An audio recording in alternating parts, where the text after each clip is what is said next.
Well, hello and welcome to the Matchbook Betting Exchange English Greyhound Derby podcast. I'm Ian Fortune, your host for the next half an hour or so, and of course joined, as always, by the master, Paul Lawrence, the man behind the microphone at Toaster at present, PL. I think it's safe to say we got exactly what we were sort of hoping for in the opening round of Toaster. No glitches, all went off without a hitch. Fine performances, a few shocks, a couple of big price winners, but all in all, exactly what you want from the opening round of a derby. It was indeed, Ian. It was really good. I thought that it was a vintage derby, and so it proved to be. Yeah, we were all a bit worried about the nuances that had been happening, but Kevin was very confident, wasn't he, that he would get it all sorted, and he has, to be fair. The atmosphere was brilliant, and I think the racing was great as well. So yeah, it was a brilliant start to the 2024 derby. Yeah, someone pointed out that there was a long way between first and last in some of the heats, but I think that's indicative of the quality of some of the dogs in victory. And we knew there was quite a bit of dead wood. A lot of that dead wood is gone. Going forward, there are still one or two gimmies in the second round, shall we say, but it'll start to get hotter again now when the field is halved. We're down to 96, 34 of which are Irish, so just over a third of the runners. They performed well, all in all. Pat Buckley would have been disappointed with a couple of his stars, but as it is, I think most of the Irish trainers that went over are still there. In fact, I think they may all still be there, with at least one of their runners getting through. So still a very strong Irish challenge, but the likes of King Memphis and Barntic Bear flew the flag for the UK, both very impressive. It's very early to be doing the runs they're doing. Perhaps that's my only argument. But at the same time, if they can keep producing the sort of runs they did in the opening round, they're big players. Barntic Bear has been handed a very tough test, whereas King Memphis, he's 130 on. He was 4 on the first round. I think his second round heat's probably easier than his first round heat. Yeah, I mean the thing is the draws all the time, and a lot of the seeding is because there's a lack of wide runners. I think trainers are a bit reticent to put a middle on their dogs when they want to be in trap 3 or even 4, because you actually could get 5 or 6 because there's not enough wide seeds to actually make all the trap 6s up in the early round. So I get that, but what's happened even with King Memphis is that he's got a little bit of a tricky draw because the dog on his inside, the Keyfield dog on his inside, is going to move off. So he's got to do it right at the start. And we saw when he ran against Swords Rex, he kind of just fluffed it a little bit and ended up getting in behind Swords Rex. So it's not like he's unleadable. And he hasn't got to lead to win. I know that. It was an awesome display. But you've still got to get through these kind of draws. It's all right saying, oh, yeah, he's 1 to 3. But that's probably on the flashy run from the first round, the equaling of the track record. What else is an odds compiler going to do? But obviously, I did the Derby lanes and stuff like that. I still do all the lanes for every one of my dogs now, even when I do my graded stuff. So it's just not the easiest. He's just got to get it right at the start, just to avoid, getting bumped about. And I think we've seen quite a bit of that, where with these new traps, it might just be a little bit squeezed together. And I think maybe in Ireland, the width of, I know in Lifford, for instance, the traps are really wide because it's a wide track. And I think a couple of dogs have just got squeezed at the start, and there were a lot of dogs.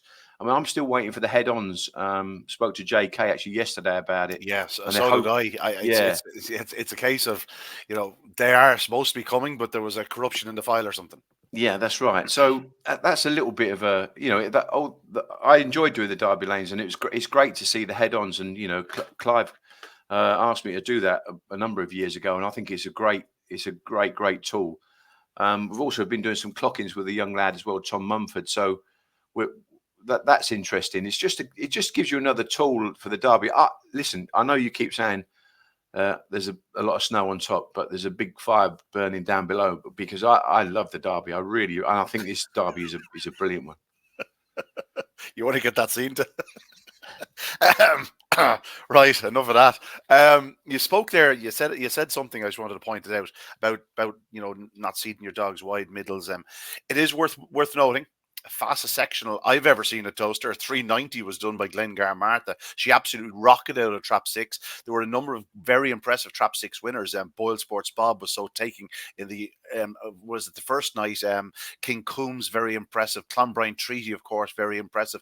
It's very possible to win from the outside, and it's certainly worth keeping in mind. Not like in previous years, as you say, there is a bit more squeezing going on in the middle as dogs are sorting themselves out and getting used to the place. That the outside could be a well, it's not worth giving up on the dogs on the outside, shall we say? No, it's a good place to be, and that's what I think. When we did our first podcast last week, I added Clonbrine Treaty into the mix because I think he's one of these quality, and he's always going to get his draw. And although I look at it, Ian, and I think, wow, I thought he would have gone quicker than that. Like you mentioned right at the top of the pod, that really you've got to do it at the business end. It's no good doing you're peaking too soon, if you like. And we all know that Cram's a master at getting them into the final. So, yeah, he's a dog I think you want on side. I agree with you about Ball Sports Bob being a widey, King Coombs, even Burj Khalifa. I think Kevin Boothby was quite sweet on Burj Khalifa. And, of course, he got to the semi-finals last year. And you kind of think, well, he's got that good all-round pace, that strength as well to keep going and keep progressing. And he's always going to get his draw. Yeah, Balnabola Ed ran okay from trap 6 as well. Must be pointed out. A few, just a good few that, they were sort of nearly guaranteed their run from the outside if they stayed their line, and it's just worth keeping in mind, as you say, we're getting a bit tight on the inside. It's worth pointing out. Clonbrine Treaty you've mentioned there, he's after taking a bit of a clip. He's clear second favourite behind King Memphis. He's actually disputing one or two of the firms, but the exchange is very much different. It's King Memphis is the one they see as the one to beat. Deladi Da took a bit of a nibble as well. 16-1 now, and while listen, it was a fine performance, no question about it. And I'm well and truly on the Laddie Da side. I think his opening round performance will leave people more likely to take him on than to back him. But what I would say is that I just wanted to see that he was still capable of that type of run. He gives them 20, 30 spots to the opening corner. He does 28-78. Yes, he got an absolutely glory run, but I know that this dog could start. And I'm happy just to know that the engine is there, that he has shown some of the old sparkle. And I was mighty impressed with him. We haven't even mentioned the other Kobe, the Irish Derby champion. So professionally, tied up a little bit, Paul, but that's okay. He's only had 2 starts since last September. If he keeps going to the corner like that, he's going to be a big player. Boyle Sports Bob. Barntick Bear is the next of the English runners after King Memphis. Very impressive in the opening round, but a touch of a gimme, given the fact that Ballymac Gizmo sort of came out and lost the stride. And all of a sudden, Barntick Bear found himself in front. Now, we'll get to the heats later on, but I'm looking at his heat. He's favourite to win his heat. I would be amazed if he's favourite on the night. I'm looking at a dog. I want to take a dog on all the second round heats, and I'm a great fan of. I met Paul and Kevin, and I love the guys. But I'll tell you something. I would have picked a much easier draw for Barntick Bear if I'd been given the option. He's high trend on his outside, sing-along dolly on his inside. He's going to have to really come away racing because there's loads of pace in the race. Imagine he's turning 4th or 5th and he has to pick up the likes of a Balnabola Ed or a Merritt's Inclusion or even a Droopy Supply who'll be the outsider of the party. This is certainly not an easy heat for Barntick Bear, and I would keep that in mind if you're looking at the anti-post odds of 20-1.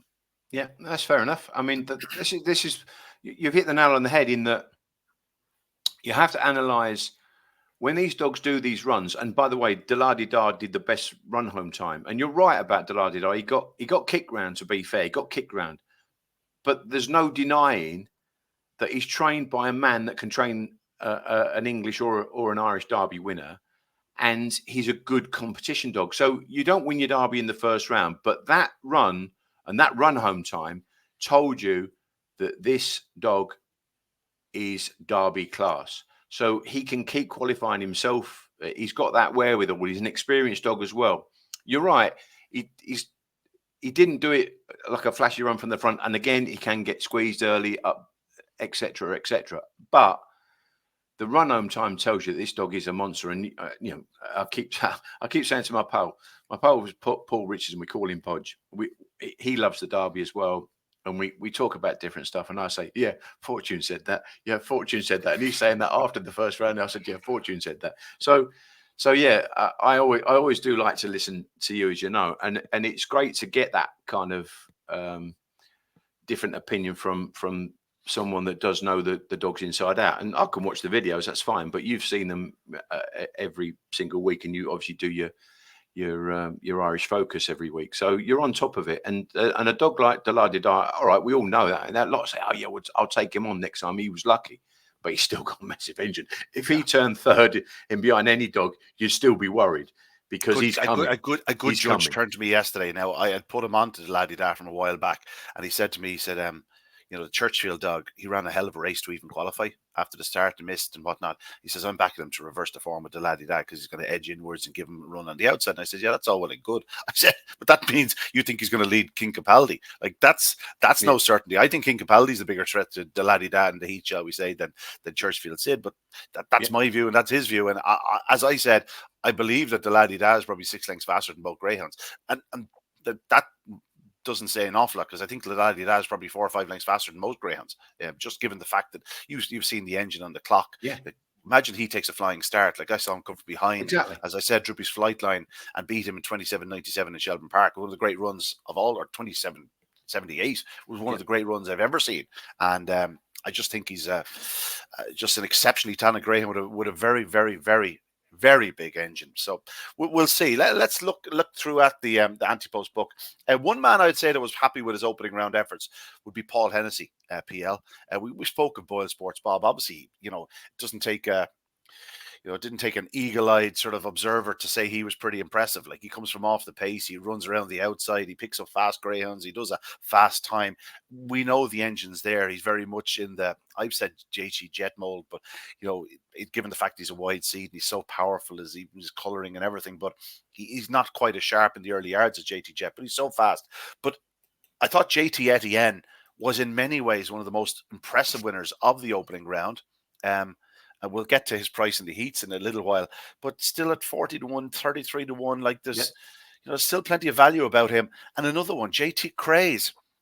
He knows his way around Toaster at this stage. He had to perform miracles to finish second, to even never mind qualify, to finish only a length second from where he was a pretty remarkable run. Yeah, that's what we've been discussing with my pal Podge. He was the same with Ball Sports Bob, an absolute monster. And he said, "Oh, I wish I'd gone back and looked at the Shelburne form." Well, obviously, I said, "Well, Fortune already did." So yeah, but he was happy to sort of back him each way because he'll keep qualifying from a good draw. And that was the other dog he mentioned as well, was JT Etienne. He thought he was a monster down the back straight, and again, that's going to give you that ability to keep qualifying. He's not a one-trick pony.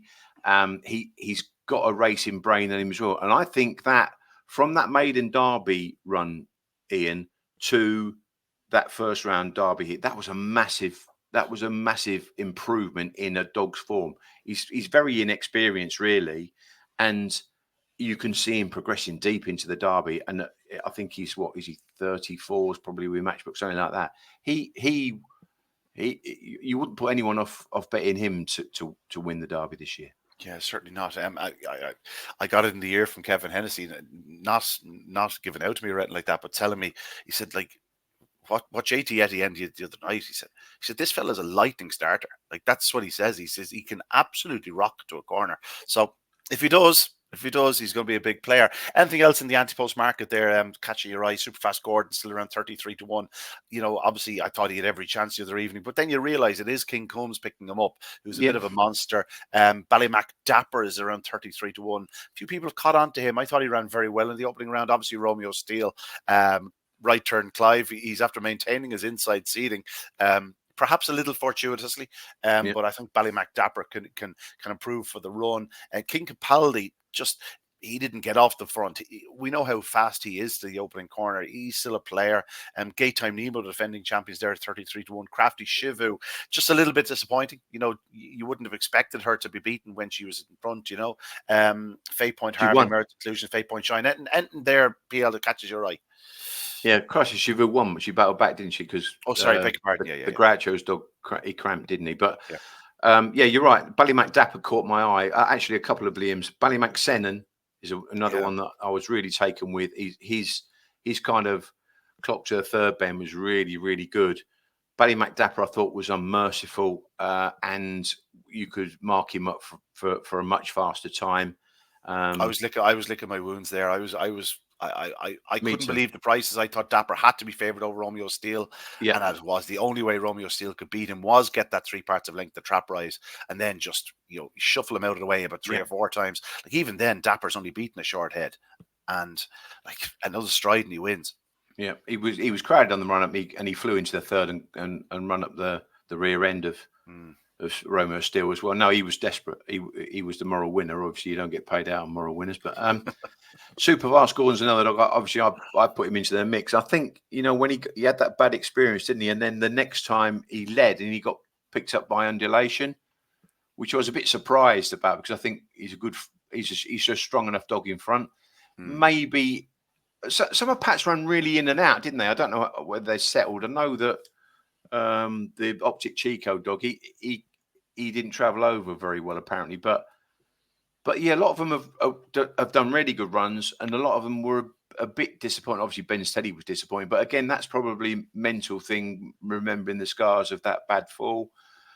But Super Vast Gordon looks like all of a sudden he's a little bit vulnerable in the closure stages. Now, whether he'll settle in Southampton and probably he might stay that little bit back, because I never thought he had any vulnerability over that sort of trip particularly, but maybe you can tell me I'm wrong. But yeah, he's got a nice early dash, and he's in quite a hot heat as well, so he can't afford too many mistakes. I thought that Banning the Ball to Red, off a moderate-ish sort of break, flew to the turn, and you could probably say he needed it, which, again, I'd expect him to come forward. And again, he's another wide runner in and a dangerous dog because he's so fast. It's been 8 months when you say, like, exactly. when you think of it, it's a long, long time to be on the sidelines, and you can trial all you like PL, but it's like a footballer. If you're not getting the match practice, you're going to be you're going to be rusty. Yeah, exactly. And again, he's one of those dogs that, because he's been off for so long, it kind of he goes out of people's minds. And I love him as much as you. He's the old White Flash. I think he could come back, and I think he's got a chance. In that, it's a hottish sort of heat, but his makeup is to die for. In so I think he'll go forward. There's so many. And I know it's right for the odds compilers to kind of strap the crash on with King Memphis, because he's probably already been well backed. Yeah, I was going to say, I think much of it is liabilities based. Exactly. That's why the exchange, I would be surprised now if he had a much trickier draw, like the fact that he's got the easy draw this week. But if it hadn't been for the draw this week, I wouldn't have been surprised if he hit double figures in the exchanges, because I think there are plenty of people out there that will, like, not lay him for fortunes, but there'll be plenty of people out there that like to just sort of stash away a few quid, lay him and hope that it comes back to you. Yeah, I mean, you say he's got a good draw. He's got a good heat. He's got a winnable heat. Good heat, yeah. I don't really like his draw, I've got to tell you. But Keyfield Maverick has got a bit of early dash, and I got going into lane 3, and now it's my turn. Has got a nice bit of early, and again, I had a little success there at 8-1. I think he went nearly 10 on the exchanges. And he's got a little bit of early as well for Richard Reese. Richard Reese's dogs have run really well, by the way. Yeah. I asked, as you know, or you might not. I like in Ireland you can get all the Christian names of the runners owners off of the IGB website, the owners, yeah. Unless they're UK based. So which often comes up as JS or P. Exactly. Or, exactly. That. But it's on the IGB website, and you can go and check them. That's great. So I've been asking around, and Charlie gave me I asked Charlie for his owners, and he gave me a really good voice message. There's a lot to like about Charlie Reese. He speaks really, really well. And the other thing is, him and his dad can train a greyhound, and they've done. Granddad wasn't too bad either. Exactly. Yeah. Exactly. Yeah. So yeah, so I'm pleased for them, because again, we talk about this English-Irish challenge, that they have brought a fair team of dogs, and a lot of them have qualified. So just a tip of the hat to them. Not too long ago, Southfield Jet was in the final. Exactly. Yeah. Exactly. No, yeah. Charlie's a character. I've been in Charlie's company on more than one occasion. Good lad, shall we Good say? lad. Let's take a look at a few of the heats. PL, just before we leave the anti-post betting, anything that sort of you said I might just add that, I or have. consider adding to it. Unfortunately, I've added 4. I keep getting told off by my pal. He says, "Yeah, you shouldn't have too many bets," but that's the way it goes. I've 3 backed Irish. Ballymac. I have to put an English runner in at some point. I haven't. Right. Ballymac Sennen, Ballymac Dapper, Ball Sports Bob is just an obvious one. It's an absolute no-brainer. And JT Etienne. So so now I've got 8 bets. PL, we're singing off the same. Probably 9 because I've got sing along Dolly at a massive price. We're singing off the same hymn sheet. I Yeah. can't believe you didn't put in JT Craze. For God's sake, you might as well just make it an even 10. You know what I mean? Yeah. But you've got Yeah. Delardi Dar. I've not backed Delardi Dar. The 4 to 5 about Ireland winning it looks very big. Don't get me wrong. Obviously, King Memphis and Barntic Bear are there, but there's no real room for error there. King Coombs is the next. But in terms of the Irish challenge, like you go back to sort of down to 15 or 16 or 18 even of the Irish challengers in sort of order. And you got to say, like, they all have a life. They're all moving well. We know exactly how much better they're capable of running as well. Some of the dogs that were beaten, like some Mr. Chelm. I noticed he's nearly double figures for the heat. Like, this is an English Derby runner-up. It was his first look at Toaster since... did he even run last year? I can't even remember if he ran last year. I think he did. He's entitled to improve considerably. Now, it's a tough enough contest, but just at that sort of price, I'd be certainly considering having a little nibble. Anything on the opening night? Obviously, 80s Friday, 80s Saturday PL. Where are we going first? I have. Well, I can't bet Swords Rex. I think Swords Rex will win. I thought that Havana Top Note. Just before you move on, Swords Rex at 4 to 7. Opening round was workmanlike. Yeah. I think if I was going to be laying an Irish dog, and don't get me wrong, biggest fan of Swords Rex, he was my selection last year from the outset. Didn't quite happen for us in the final, but I think 4 to 7 is plenty sharp enough now for a dog who's lightly raced this year. He's only had the 2 starts, and while he's won well on both nights, just Druids all go really put it up to him the last night. He did, yeah, he did. But he's just one of those dogs. He's just professional. I did say that to you. I didn't think that Derby Trial Stakes was like an awesome display, but he did beat King Memphis in the process, and he just keeps doing it. So I can't grab him. I think he's the right favourite. 4 to 7 is probably his mark, but I thought Havana Top Note had a great chance to place up and qualify there. That was my play in the first heat. I think knowing Sid's a good thing. I think he'll lead all the way. It's a great makeup. He did plenty right in the opening round. Newen Sid was the dog that was picked up by JT Etienne. I wasn't even thinking. I was thinking it was Crafty Shivu when we were getting confused there a few moments ago. The memory's playing tricks on me. Newen Sid had his chance in the opening round, but you'd imagine he'll come on for that run. Yeah, I think so. And what I think that the thing that struck me was that I don't think it was any disrespect to his form that he was picked up by Etienne. I just think Etienne's improving, whereas he's probably that solid Category 1 competition dog. I just think the makeup of this race, he's got a great chance of leading up. I don't really see how McNeil is Risey the obvious danger, or are you taking a chance of something like a McNeil coming from off the pace? Yeah, if Newen Sid is to find a bump or two. McNeil would be the qualifying dog there, wouldn't he? He'd be the place dog, I would have thought. But yeah, I mean, I bumped into me and Lorraine went to Yarmouth for the sales, and we bumped into John Wright, and he said he bought this dog and he was on a bit of a roll at Yarmouth, and yeah, they had a big gamble on him as well, and they copped the reddies. But I can't see if you base your bets on level breaks. If they break level, I can't see Righty getting around Newen Sid, no chance. And I think if Newen Sid leads, he'll win. So. That's fair enough. King Memphis, you've already highlighted the fact that Kiefel Maverick and now it's my turn. You'd nearly reverse them if you were a King Memphis fan, but he should have enough quality to overcome.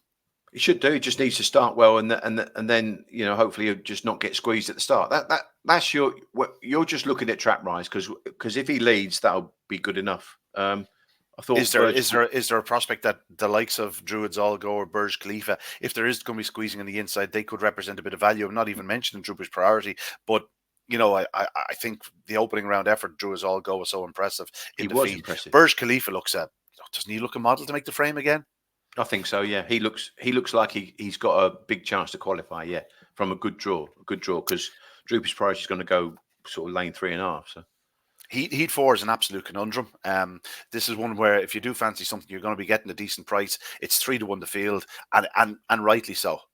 Well, I said New In Sids. I think it's a good thing. I think I've had as big a bet on Ballymacsennan. I think Ballymacsennan should be favourite here. I'm really sweet in this dog from a good makeup. Really. My issue is I haven't seen enough of him. There's one or twice in Ireland where I said, yeah, he could be a real good dog. But again, I haven't seen enough of him. Did everything right the other night. Obviously, the inside duo, the Irish duo, Merritt's Inclusion and Ben's Teddy. Ben's Teddy certainly, I think you could just completely ignore that run. Merritt's Inclusion, we were sort of half expecting that from him first time around, Toaster on the fence. But yeah, Ballymacsennan did everything right. My issue is trying to clear the likes of 8 Point Susie. She's such a professional at boxes. Bocos Thunder may just edge off slightly, and that could be an issue for 8 Point Susie. K-Town Nemo has a great draw. It just took a while for him to shake off his rivals, but when he did, he did stay on very strongly. He wins by nearly 3 lengths. He's very little water under the bridge since winning it last year. I just wouldn't be surprised if there was a run in him. He's got a kind draw, but I can see why you'd be fancying Ballymacsennan. And King Coombs will obviously have loads of support as well. He'll try to sneak around the outside, and if he turned close, he's got a massive engine. Yes, yeah, he'll be staying on strong again. Another wide runner that can keep qualifying. So yeah, they could squeeze a little bit, couldn't they? Because I think Faye Point and Susie's probably going to go into 2, and Bocco's Thunder I got sort of 3.5. So you're right. Gaytime Nemo has got a really good draw, and yeah, he just got a couple of little bumps, and I thought he got a little bit unbalanced, which was a bit surprising for a dog that kind of knows Toaster really, but yeah. But again, we all know he's obviously a good he's going to be a good competition dog. So it's a hot heat, but I made Ballymacsennan, and I took a bit of 7-2. So that was what I thought. That's one of your nominations. Heat 5, I'm going to skip it. Road Exiles entitled to be favoured. He's likely pace setter, but 500 meters for me just does stretch him a little bit. He's got terrific pace to that third bend. 9-4. I suppose 1 or 2 will be interested in that PL. Yeah, I guess so. But and you're right. He's got that big burst, hasn't he, to the third bend? But he's gasping a little bit coming off the last. So yeah, that would be a little bit of a worry. But I think I think it was sometimes. I think it was James Corden. Yeah, he was injured artery. He said the place to be is in front around Toaster sort of thing. And yeah, it does help. But he was gasping coming home. Whether he can do that 6 times is a different matter. But he's a very, very fast dog, as we know. Gasping like me after I go up the stairs. Heat 6, I've already said the laddie da. I'm not going to be opposing him. I don't think I'll be getting heavily stuck into him either from trap 4. He's going to need to hit the lids or break certainly better than he did the last time. Now, if he does turn 4th, he'll probably still be close enough at the finish. King Capaldi for me is the most likely pace setter up the inside. Churchfield say it can obviously go up much, much faster than he did the last night. As you said, Richard Reese has his kennel absolutely flying at present. They're very obvious dangers. I'm going to stick with the laddie da.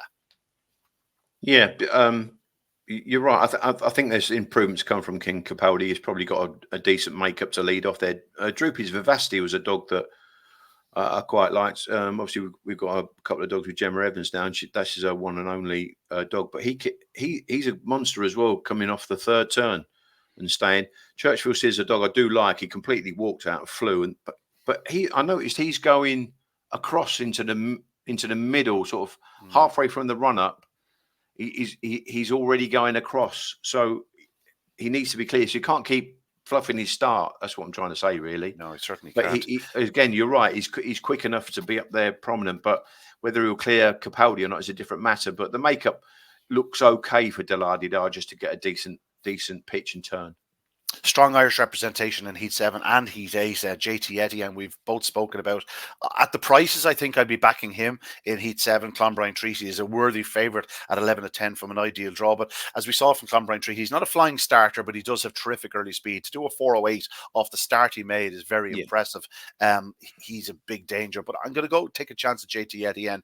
He should lead up the top two, and if he does, he's going to find himself in a lovely position. We know Clonbrine Treaty won't be staying tight to the fence. Superfast Gordon is obviously one with a big claim as well. And then the last of the 8 heats, the other Kobe for me, Glengar Martha absolutely rocketed from traps last time. She is one that I'd say if you backed her first time in a track, you'd be well in front. She does love a bit of a new sort of surroundings, and who's to say she can't fly again? Hawkfield Blue did absolutely nothing wrong, but I'd be amazed if the Irish didn't win the last heat as well. What were your choices there, PL? I thought that Clonbrine Treaty should be favourite. I didn't have him quite as short, and I had JT Etienne shorter than the odds compilers, and obviously Superfast Gordon's going to. So they were the kind of 3 dogs in there. I mentioned actually, I think we should mention Hawkfield Blue in the last because I was really impressed with him. He put in a really good performance. I think that if the other Kobe and maybe Glengar Martha got into a bit of a cutthroat situation, he could close on them coming around the last 2 bends. So that's an interesting. Again, I didn't have the other Kobe quite as short as the odds compilers. I had them nearly joint favourites, Martha and Kobe. But I had a Hawkfield Blue just in behind them. So you said something earlier on. You priced them on a level start. yeah, I think the evens is perfectly fair about the other Kobe. I think he's entitled to improve for the 2 runs. He can do a 395 every night of the week. He didn't get one of his flying starts the other evening, and still Blue holds them. And I think all evidence would suggest he's as good as ever. And I'd be more than keen enough now to take a bit of even money there. I wouldn't be too worried about it. And we don't have much time, so we'll race through. Heat 9, I've already mentioned. I just thought Mr. Chan was a touch overpriced. Clona Curley's going to have to do it from off the pace. Clona Cody is a nice young dog, ran well, but the clock didn't fly. Azurite, I think she'll improve considerably for first look at the track. She's very strong. If she happened to get on the bunny, now it's going to be a struggle to lead the likes of Unreal Bruiser. Cost Tokyo will be finishing fast. It's an interesting contest. It's one where, I'll be betting prices like just at 8 to 1, sort of 8 to 1, 10 to 1, Mr. Chelm. A little nibble, just in case. Yeah, I was the inside pair, really. I think Cost Tokyo will go very, very close there. Got probably a bit clumsy, the dog, but he's got a big staying ability. So I was kind of Unreal Bruiser probably to lead off. Clona Cody ran really well, actually, in the early paces stakes again for Richard Rees. But I just thought probably the inside pair there. But it is a tough enough heat, I must admit. Yeah, I'm going to go for High Trend to make all. I don't think he'd be 5 to 2 in the night. I think he'd be close to 6 to 4 on the night because I think he's an absolute guaranteed pace setter in Heat 10. I'd have great respect. Go ahead. Just before you go on there, I think he'll move in from that draw. So yeah, that could be a little bit. It's whether Barntick Bear gets any kind of start there because Barntick Bear was more late EP, and then from the probably winning line through to the 3rd turn, he came home quite well as well. But High Trend got totally outpaced by Ballyball Red last time. Totally outpaced. So it is Ballyball Ed. Yeah, I know what you mean. But so I've got High Trend more as a trapper, not as an early pacer. He's a quality greyhound. Don't get me wrong. His weakest part of his race is down the back straight, but he invariably enters the back straight 3 in front. He'll hold it to about a length at the 3rd, and he tends to go again at the last bend home. And do you know as well, Merritt's Inclusion, I've watched this dog and I've kind of studied his form as well because he stayed straight to the bend from 1 and he got to the turn and he just did a right turn before he even got to the bend and he wobbled. But I noticed in his Limerick form, again, from the middle draw, he's going in and then he's running off between bends 1 and 2. So he could cause carnage on the inside because he's definitely going to go across Merritt's Inclusion. High Trend's going to go across. Barntick Bear should stay fairly straight. Sing Along Dolly will hold her pitch on the inside. You're thinking the bottom's a big price. The bottom's a big price. He is a big price. I tend to agree with you. As I've said, I wouldn't be keen on Barntick Bear in any way, shape, or form, given the fact that I don't think he's guaranteed to even lead Sing Along Dolly. She'll improve for the run. Pat suggested she was a bit tired after the run. No, she shouldn't be. Right. Maybe that's just first week over there. as the run will help her settle. And she's a completely different bitch than the bitch we saw last week. I just think high trend, like he's on a 404 to 408, 404. Like, this fella gets his trapping boots on. Like he'll be doing 390s to 395, 396, guarantee it. And if he does, I think he'll go around in front. And while, yes, I've always thought he was a yard shy down the back straight, he does go again. And just this year, he seems a bit of a stronger greyhound than last year. Just purely on the fact that I think he'll get to the third bend in front, I'd be going for high trend. But again, I just thought the 5-2 was perfectly fair about a dog who I think will go around in front. More Irish representation, and he's 11. Antigua Hawk was very impressive last time out, obviously enough. Pat has been talking about him for quite some time, but he'll have to be on his toes again. Ballymac Gizmo, JT Craze, Kiefer Goose, 5 Point Harvey, and Droopy's Donut. There's no bad greyhounds in there. Again, if you're betting prices, it's 3-1 to field. You have your pick. Yeah. It is 3 the field. I thought the top was big at 11-2. But you're right. It's a really competitive race, and anything could win it, I would have thought. But yeah, that's tough enough, that one. Heat 12, where we saw Ballymac Slick finally losing his maiden tag in the opening round, coming from miles off the pace. A few of us were on. We've been keeping an eye on him. It's been an accident waiting to happen. He performed a minor miracle to land the spoils last time out, but he'll need to be doing everything right. This is a completely hotter contest. 8 Point Sean overcame bad traffic last time out. I thought the 9-2 on the inside was a decent enough price. Crafty Shavu, we know how good she is around Toaster. She remains unbeaten at the track. She'll need to step up on her opening round display, no question about it, but we know she can. Romeo Steele, I think he's limit is the wrong term, but I think he's as good as he's shown. I don't think he's going to be able to come from behind in this contest. He's going to have to lead, and leading the likes of Crafty Shivu will not be easy. It's a good contest, but just the value for me would be Trap 1, 8 Point Sean. I think you're right. The early pace is obviously 3 and 4 and even 2. Ryoka Joey switched from a middle to an inside, and he's not devoid of early. And the 2 stayers are 8 Point Sean and Ballymac Slick. So yeah, it's take your pick there. I thought that was tough enough, but tough enough. Heat 13 a match for me. Ballymac Dapper, Boyle Sports Bob. If I thought Boyle Sports Bob was turning close, I'd be backing him. He's 11-8 best. Ballymac Dapper in around the 2-1. I think that's fair enough about the two of them. Do you think that Dapper can clear Edwards? Dapper has never really flashed on traps, but I've never thought he won't. Does that make sense? Yeah. I don't think it, just like last week, the 4-12, that's purely because the other dog's out in his way. Even if Edwards stays straight, I think Ballymac Dapper will probably take him into the opening corner. Yeah.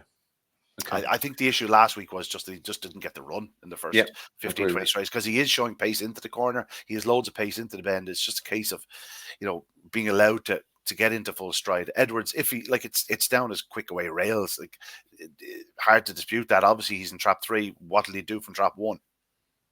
I think he'll probably go a length. He's been out of 1 before, and I've got him just edging off slightly. But I was worried that Dapper might go inside. What did you think about that? He is mad for the fence. That's what I thought. But I think he learned a lesson from last week. Unless he walks out and comes out behind Edwards and then tries to slip onto the fence. Yeah. But if he comes out in level terms with him, I think he'll just try and get past him and then move in. He just had no chance to operate, did he? He had no chance to operate, and yet he was a massive eye catcher and still did a 29.0 time. So he could easily do a 28.80 standing on his head, and I wanted to really make him favourite, and in the end, I made Bob slight favourite, only on the fact that if he can't clear Edwards straight away, that might again do what he did with Romeo Steele, and then a stayer might come into it. The fact that Bob has the option to do it both ways, exactly. It's obviously very much in his favour. There's no question about it. Heat 14, I see Ballymac Finn the favourite. That's a bit of a red flag for me. He had absolutely no answer to King Memphis last week. That's understandable. The King Memphis doing the track record. Didn't handle Toaster last year. Now, he probably wasn't the same dog last year. He had a sort of a 2 or 3 month period where he just wasn't himself. He's not getting any younger. But at the same time, you're looking through them and going, well, what's going to beat him? I know Savannah Jackpot will be finishing faster than any, but it might be all too late. It's Glorious Tom is in as the second favourite. Like he couldn't hold Clonagh Curly last time out. Hawkfield Abbey has her limitations. Jim by two, very much the same. Queen Leona, she's not the fastest of the litter. It's a strange contest, PL.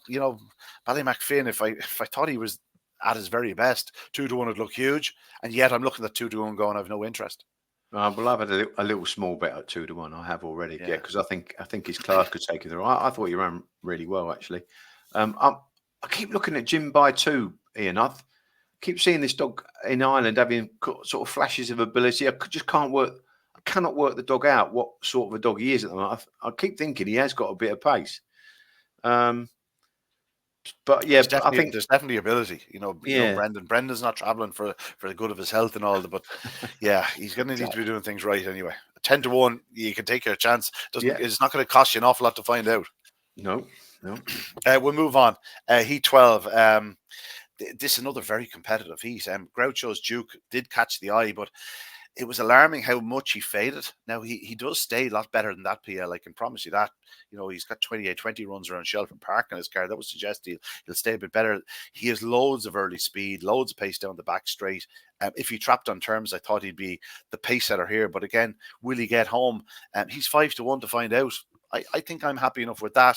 Obviously, Droopy's Pivotal ran well in defeat. YI Man, we know how strong he is. Antigua Kestrel is a dog with some sensational Irish form in his card. If you go back to last year and earlier this year, go back to earlier this year, not last year. He's going to need to trap, however.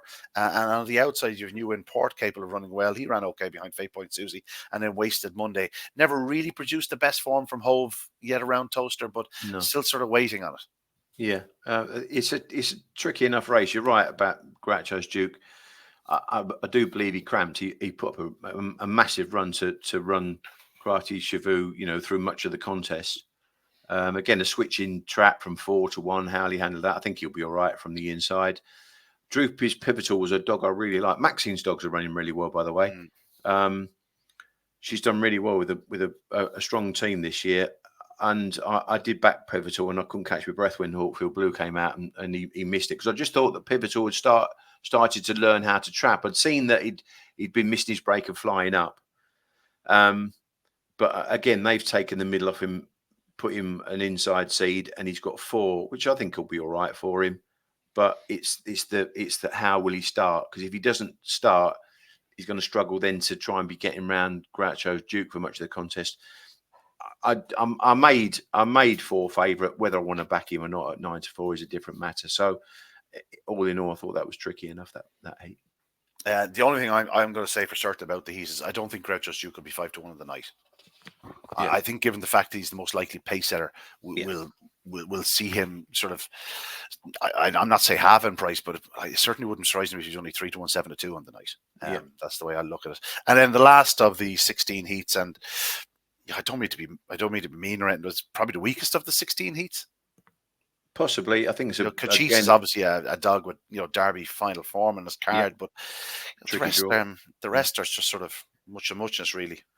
I think Miracle was about 2-1. I thought that was probably overpriced. I made him shorter than that on the leadability factor. A little bit vulnerable late, but it was vulnerable to the likes of Ball Sports Bob. So there's no Ball Sports Bobs in this race, and I think it's an early probably the only stay. You're right, in is Cochise, and he hasn't got the greatest of draws out there. He'd probably obviously be better, much nearer the fence. So I was kind of a small bet Miracle around about the 2-1 mark. Give me your selections, 2 or 3 maybe. I've gone big on New in Sid on the Friday. Big on Ballymac Sennan. Thought he was massively overpriced at 3-1, 7-2 mark. And the Friday, he said, now losing his sheep. Etienne was Cost Tokyo. I've a little bet on that at 6-1. Pick up the pieces. And then Ballymac Finn. And little bits on Ballymac Gizmo and Ballymac Dapper. So it's a Ballymac fest on the Saturday for PL. Paul O'Lawrence keeping it up. That's it. The opening heat, the opening night, I'm going to side maybe small nibble JT Etienne. Obviously, I'm a huge fan of a couple of his rivals there, but just given the fact that he probably has slower starters on his inside, thought he might just get first run or first run on the dogs on his inside, give himself a lovely pitch. Maybe Clonbrine Treaty is the one to beat, no question about it. But I think JT Etienne represents a bit of value at sort of over 3-1. I thought the other Colby was perfectly fair at even money. I'd be happy enough to take a bit of that. And Mr. Chelm in the first heat on Saturday night, 8-1 is too big from a dog from his favourite draw. He's had a look around Toaster now again, and I don't think it's an exceptionally hot heat. There's some fast greyhounds in it. PL, you've nominated one of them, Cost Tokyo, so we're going head to head. Mine's 8-1, yours 6-1. That's fair enough. We could, people here could be watching, going, I'll Dutch the two of them. And you got one hopefully doing it from the front. You got one hopefully doing it from the back. So you have the best of both worlds. But loads to look forward to, PL. We have 96 now. We'll have 48 next week. We're down to then one night for the remainder of the Derby. We'll have 48 running on the same night, Saturday week. Lots to look forward to. At this moment in time, is there a dog that you say will win the Derby, or are we leaving it for next week? No, I think the beauty of when you look at the Matchbook anti-post market, there are dogs at 40s and 50s that I think have got a chance of winning. So we're kind of taking on the fact that the anti-post favourite has been well backed anyway, and then he equalled the track record. So it means that some of the others are sitting in there, and they could, like you say, they could improve. His percentage sort of take up is just pushing out some that should be 25-1, but instead they're nearly double the price. Exactly, correct. So so Ballymac Sennan and even Ballymac Dapper as well at those sort of prices, I think are worth getting involved with. And I think Ball Sports Bob, you could easily trade Ball Sports Bob. You could bet him at 20, and if he wins it or even goes close and catches the eye again, he'll get shorter and he'll keep progressing. So there's lots of opportunity, especially on an exchange, as you know, Ian, that you can get in and get out and make and change your opinion as you go through a Derby contest. So it's worth looking at. Yeah, absolutely is. PL, great as always. We look forward to 16 wonderful heats of the Greyhound Derby at Toaster at the weekend. Hopefully, again, goes off without a hitch. Don't forget, folks, that all daily markets available on Greyhound Racing with Matchbook Betting Exchange. And, of course, all the markets there for the English Derby, the win and place markets on the night. Great value to be had. Dogs that will be going off at 6-1 returned will be upwards of 10, 12-1 on the exchanges. Have no fear. And of course, the anti-post market is also up there. But that's it from us this week. Again, best of luck to those with a Greyhound remaining in the 96. Hopefully, you're in the 48. Myself and PL will be back next week, shooting the breeze, talking about more English Greyhound Derby action. But that's it from us today. We'll see you next time. Good luck.